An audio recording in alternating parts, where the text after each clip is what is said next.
Corona के बाद Ebola बना जानलेवा। अफ्रीका से दुनिया भर में फैल रहा वायरस। डब्ल्यूएचओ ने क्यों बताया इसे सबसे खतरनाक? क्या होता है इबोला वायरस, क्या है इसके लक्षण और कैसे करें अपनी सुरक्षा? भारत इससे बचने के लिए क्या कदम उठा रहा है और क्या है अन्य देशों का एक्शन? जानने के लिए इस वीडियो में आखिर तक हमारे साथ बने रहें और चैनल को सब्सक्राइब जरूर कर लें।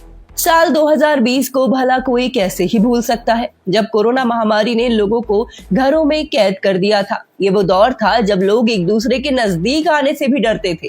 यूं तो इस बीमारी को 5 साल गुजर चुके हैं, लेकिन लगता है जैसे 2026 में फिर से वैसा ही मंजर बनने वाला है।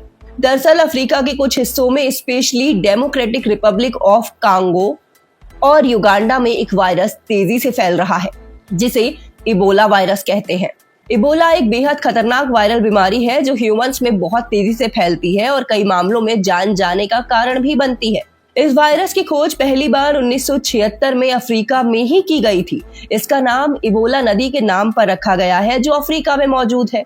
डब्ल्यूएचओ के अनुसार इबोला संक्रमित व्यक्ति के शरीर पर लिक्विड जैसे खून, पसीना, उल्टी, लार और अन्य बॉडी फ्लूइड्स के संपर्क में आने से फैलता है। यानी अगर इन्फेक्टेड व्यक्ति से कोई सीधा संपर्क करे तो उस दूसरे इंसान को भी ये बीमारी हो सकती है। इसी वजह से इबोला बहुत तेजी से फैलता है, कह सकते हैं कोरोना से भी तेज। यही कारण है कि जो कांगो और युगांडा में अब तक इबोला के 900 से ज्यादा मरीज मिल चुके हैं, जबकि 220 से भी ज्यादा लोगों की जान जाने की आशंका है, जिनमें से कांगो में 11 मरीजों की जान गई है, जबकि कुल 100 मरीजों के इन्फेक्टेड होने की पुष्टि हुई है।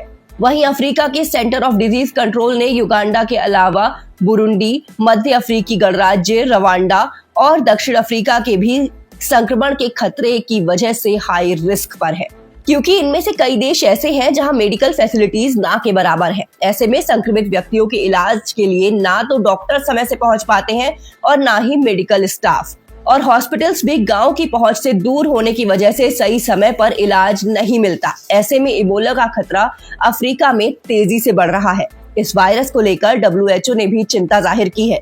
ये इबोला का बुंडी बुगियो वायरस स्ट्रेन है, जिसे डब्ल्यूएचओ ने बेहद गंभीर समस्या बताया है, क्योंकि इस स्ट्रेन की अभी तक वैक्सीन या दवा अवेलेबल नहीं है, जिसकी वजह से 17 मई को डब्ल्यूएचओ भी इंटरनेशनल इमरजेंसी डिक्लेयर कर चुका है और लोगों से सावधान रहने की अपील की है, क्योंकि इस संक्रमण के सीमा पर फैलने का खतरा भी ज्यादा है। वहीं भारत और दूसरे देशों ने भी इबोला से सुरक्षा के लिए अपने अपने स्तर पर कार्यवाही शुरू कर दी है, जिनमें कांगो और युगांडा से आने वाली फ्लाइट्स पर कोविड जैसे प्रोटोकॉल लागू किए गए हैं। पैसेंजर्स को हेल्थ को लेकर सेल्फ डिक्लेरेशन देना होगा और संक्रमित देशों से आने वाले पैसेंजर्स की एयरपोर्ट पर ही थर्मल स्क्रीनिंग की जाएगी, ट्रैवल हिस्ट्री चेक होगी और सिम्टम्स मॉनिटरिंग जैसे प्रोसेस फॉलो किए जाएंगे। अगर यात्री को बुखार या इबोला के लक्षण होते हैं तो तुरंत मेडिकल आइसोलेट किया जाएगा। इसके अलावा 24 मई को भारत सरकार ने एक एडवाइजरी जारी की है, जिसमें लोगों को युगांडा और कांगो की यात्रा ना करने की सलाह दी गई है। एडवाइजरी में कहा गया है कि अगर किसी को बुखार, उल्टी, कमजोरी, शरीर दर्द और ब्लीडिंग की समस्या जैसे लक्षण दिखें तो तुरंत हेल्थ अथॉरिटीज को इसकी जानकारी दें। साथ ही हॉस्पिटल्स और लेबोरेटरीज को अलर्ट रहने के निर्देश दिए गए हैं और नेशनल इंस्टीट्यूट ऑफ वायरोलॉजी यानी NIV पुणे को इबोला टेस्टिंग के लिए तैयार किया गया है। मतलब भारत युद्ध स्तर पर तैयारी कर रहा है। इंडिया के साथ साथ तमाम देशों ने भी बचने के उपाय ढूंढने शुरू कर दिए हैं। कनाडा ने संक्रमित देशों की यात्रा और इमिग्रेशन प्रोसेस पर 90 दिनों के लिए रोक लगा दी है।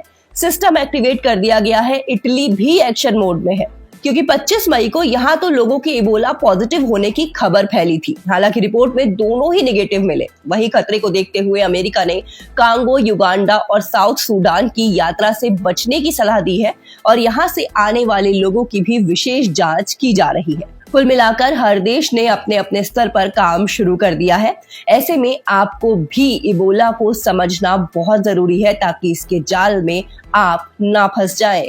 इबोला के शुरुआती लक्षणों में तेज बुखार, सिर दर्द, शरीर दर्द, कमजोरी, गले में दर्द, उल्टी और लूज मोशन हो सकते हैं। इसीलिए इन्हें गर्मी के साइड इफेक्ट समझकर इग्नोर ना करें, क्योंकि ये इबोला भी हो सकता है और जैसे जैसे ये बीमारी बढ़ती है वैसे वैसे ब्लीडिंग भी शुरू हो जाती है। इसी कारण इबोला को हेमोरहेजिक फीवर भी कहा जाता है। इसके बचाव में आप संक्रमित व्यक्ति के सीधे संपर्क में आने से बचें, हाथों को साबुन और साफ पानी से धोते रहें और अगर कोई भी लक्षण नजर आए तो डॉक्टर से जरूर मिलें। यात्रा में सावधानी बरतें और हो सके तो कहीं जाने से बचें और अपने साथ साथ अपने परिवार को भी सुरक्षित रखें। वीडियो पसंद आई हो तो लाइक शेयर जरूर करें और लेटेस्ट अपडेट्स के लिए चैनल को सब्सक्राइब जरूर कर लें।